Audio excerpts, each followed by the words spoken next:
Justin A.W. Blair here, bringing you another Star Trek Deep Space Nine novel review. Brief, succinct, to the point, thumbs down, thumbs up, maybe yes, maybe no. Number 9. Number 9 in the series. I've gotten through 9 of these books. This is called Proud Helios by Melissa Scott. I'm going to tell you right off the bat here, I have some issues with this book. Some major issues, some minor issues, some moderate issues. So you don't really need to read this book unless you're really into Deep Space Nine. I have given myself the mission for some reason of reading a lot of these novels. So far I've been, I would say, broadly disappointed. I'm not going to lie to you. If you've watched any of my other reviews, there have been some good ones. I've enjoyed it to some degree. A retrospective of sorts, going back and checking these books out. There are some high notes, and there are some books that I would recommend. I don't like long commercials in the middle of a YouTube video, so I'll get to the point quick. My own novel, written by me, Justin A.W. Blair, entitled The Haunt on the Island of Esmer, is out, available on Amazon. You can buy it in ebook or paperback format. It is inspired by Malazan, A Song of Ice and Fire, and The Black Company. Epic novels in that vein. Take a moment, check it out. Though I would probably only recommend them to the most stalwart Star Trek Deep Space Nine fan. But let's get right to this book. This is a book, and there will be spoilers here. Sometimes I don't do those. I'm going to do that because I have to tell you about some of the things which enrage me. This is basically a book about a pirate ship that goes about doing some pirating stuff. We start out, we have a beginning which is written slightly differently. That is written in a ponderous manner, I would say. Some complex sentences which are fine, but they don't really gel with what genre fiction is supposed to do, especially a kind of short, fast-paced Deep Space Nine novel. These all come in around 250, 280 pages. They're short. It's a strange introduction that we're on the pirate ship, and but it's kind of interesting. There's a bit of a mystery. What are these pirates up to? We don't see a huge amount of space pirates. They're not Klingons. And here we get to one of the fundamental problems with this book, which is I don't fucking know. I don't know what the pirates are about because we don't really ever understand their motivations whatsoever. We have a woman who is dressed in kind of basically Arab garb with the headdress and the thing, and you can't see her face and all that kind of stuff. And she walks around being mysterious in Deep Space Nine. There's kind of a thing with Quark, though that doesn't even entirely get resolved. And there's some smugglers, and then there's this pirate ship out there. And the other thing is we start off. There's only 12 chapters to this book, which is shorter than many of the other books. A shorter amount of chapters. A lot of the other books have shorter chapters in length, but more chapters. I prefer that. I think it keeps things moving. This, within only 12 chapters, it bogs down quite a bit. That being said, it really is more of the same. I am convinced that there were extensive notes given to all these authors telling them they had to hit certain plot points. They had to do certain things with certain characters. I think that almost definitely has to be the case. Nine books through, I feel fairly confident saying that. What is done right here? Well, it's not poorly written. It really isn't. It's actually fairly solid in terms of the prose. I don't like the chapter length, like I said, but it's not done poorly. The characterization is correct. I thought she did O'Brien well, who features in this book a decent amount. He's not really the main character, but they got the tone right. She didn't make him into a fucking leprechaun like some of the other authors have done. I don't know why they went so hard on the Irish thing, but they did, some of the other authors. She didn't do this. She got O'Brien right. The problem with this slower writing, and it does improve as it goes through. You don't see that as much after the first few chapters. The problem with it is the problem with many of these books is that there's so much that is just it'll be familiar to all Star Trek fans, and there is a coziness and something nice about seeing these characters in their place, is like we would see them in the series, and being introduced to new stories. But we know the procedures that are kind of going to happen. Like we know Dax is going to be at the science station doing science things, and fairly there's a lot of description about Dax at her console, her fingers, flying over the console, doing science things. So I think that a snappier, faster prose style works for that, to kind of push us through those lengthy scenes of description, which work better in a television show. Seeing that occur works better than seeing it described. And I think so many of these books so far miss out on what books need to do. They don't really, these books try to emulate the television series so much, but that's not the strength of reading a book about something that you like.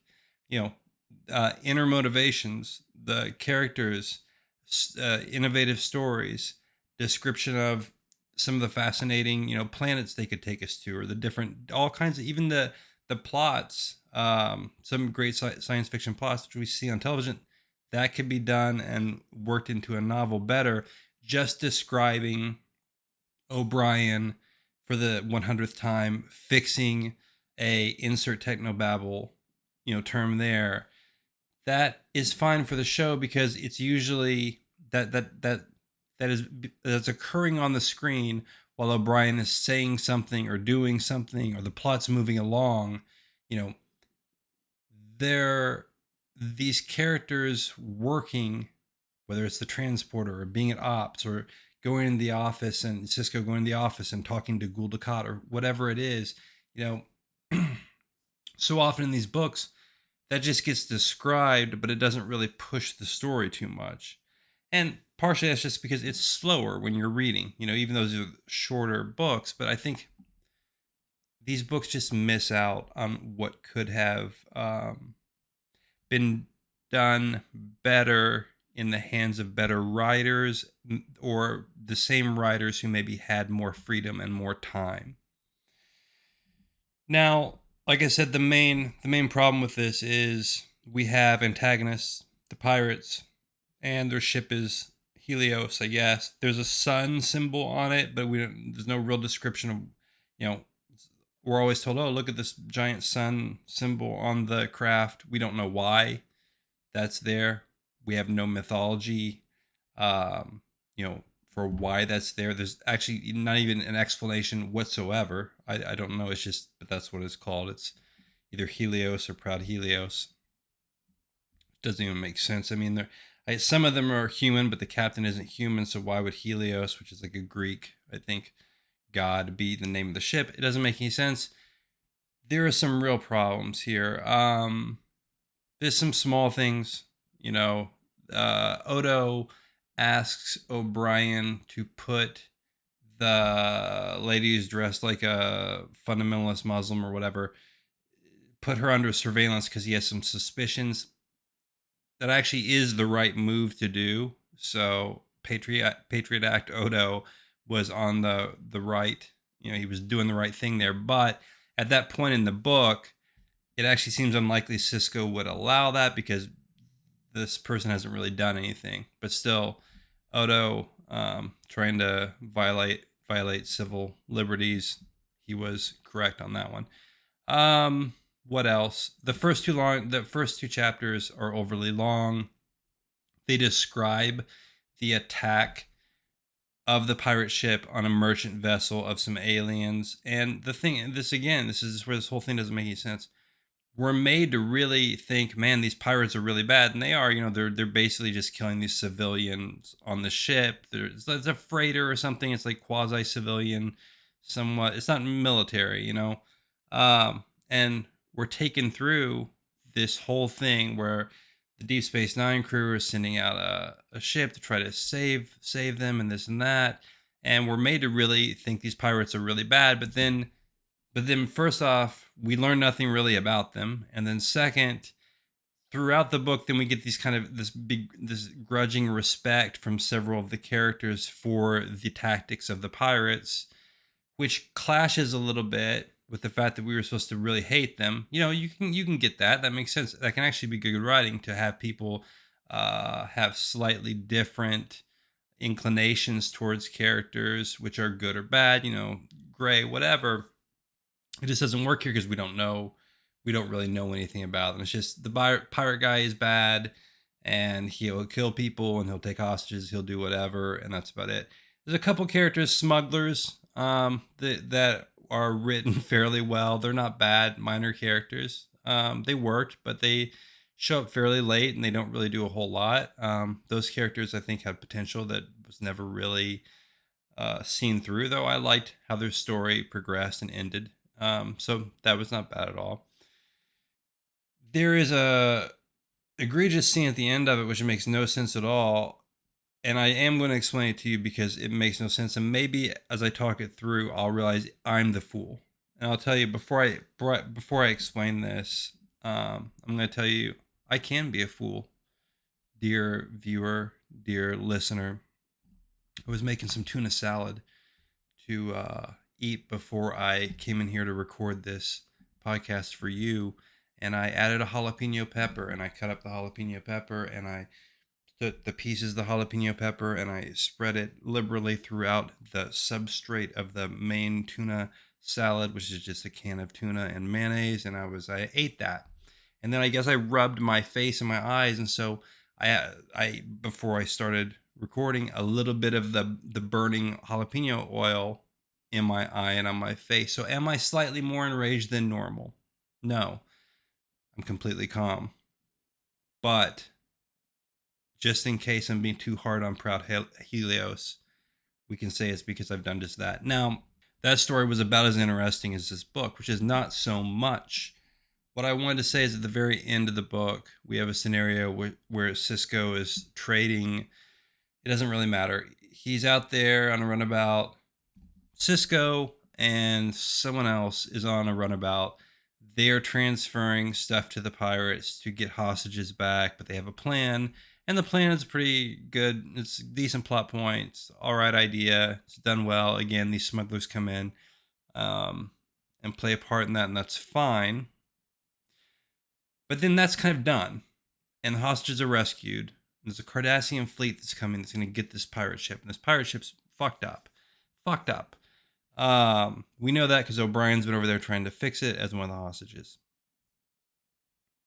Shields are up on Deep Space Nine. The runabout is finished, so they're heading back towards Deep Space Nine. All right.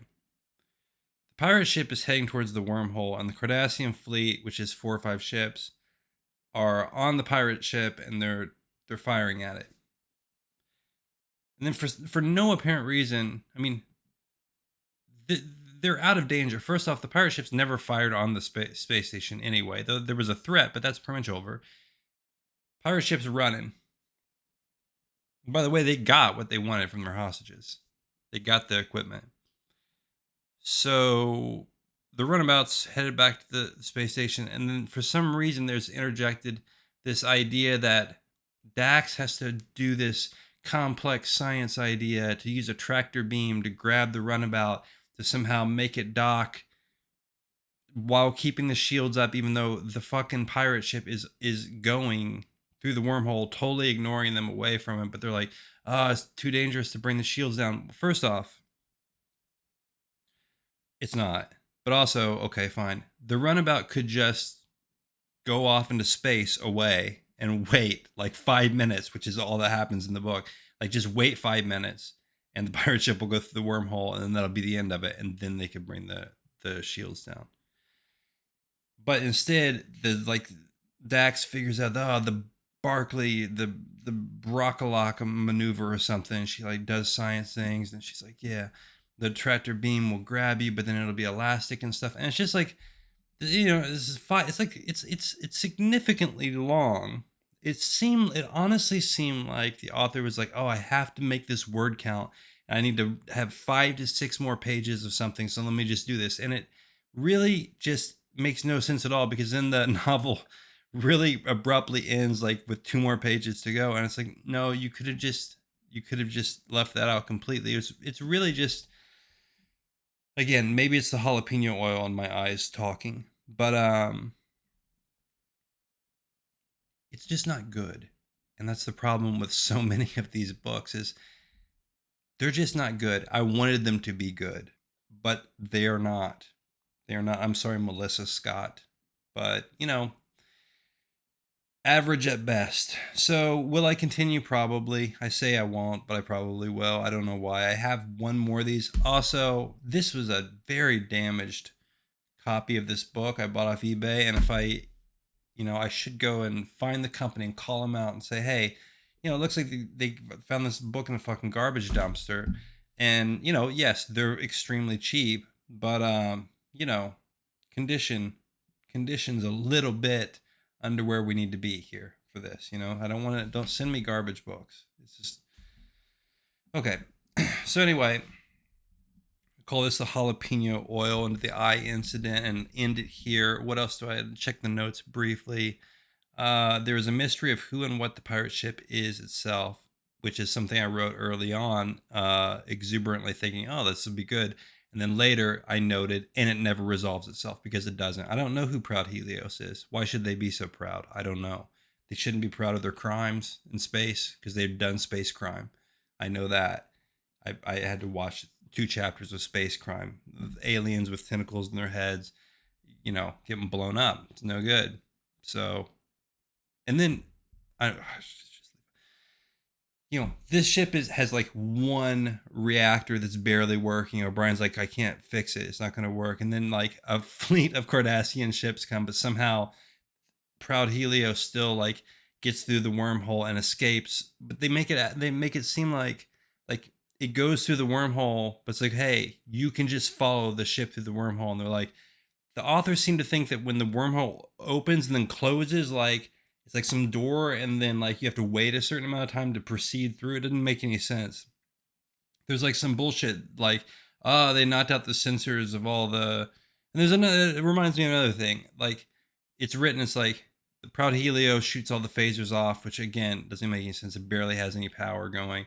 And they disarm the sensors of every Cardassian ship. And Cisco's like, in Cisco's mind, he's like, it's so bright, all the phaser fire. I've never seen this much phaser fire. And it's like, no, you were in like a gigantic space battle on the Saratoga, where there's like, I don't remember what it is, put it in the comments. But the Borg destroyed like at Wolf, whatever, 368, some three, whatever it is. That battle that we see in the beginning of Deep Space Nine, the Picard became the Borg, he became Locutus. He's seen a lot of phaser fire, most likely. And also, in space, in the future, I would assume that the screens would actually bring the light down, so that your eyes didn't get like burned up from seeing phaser fire on a screen. It's a small thing. Again, it's probably the jalapeno oil talking. It's a small thing. It's at the end of the book, and I remember it, and it just enrages me. So anyway, do I sound like I hate this book? I probably do. I actually don't hate it. I read it relatively fast. Just kind of kept it around the car with me, traveled around. I am regressing. I'm leaving my phone away from me a lot of times. I'm just carrying books like some kind of crazy book guy, just carrying them around, reading in public. But this shamed me a little bit. Like, it's so dirty. I don't know. I just, I don't mind. It's a used book. I don't mind a little bit of, dirt. And also, to be fair, some of this water damage, my fault. I was reading in the bath. It's another thing I've been doing as a book guy. Just getting in the bath and reading a book. I don't care. I'll do it. No one can stop me. No one can stop me. No one can stop proud Helios, which apparently we're supposed to kind of cheer for, which makes no sense, because they're portrayed as really bad and then just portrayed as nothing at all. I'm going to leave it here. I'm going to end it. I'm going to say thank you for watching. Thank you for listening. Justin A.W. Blair.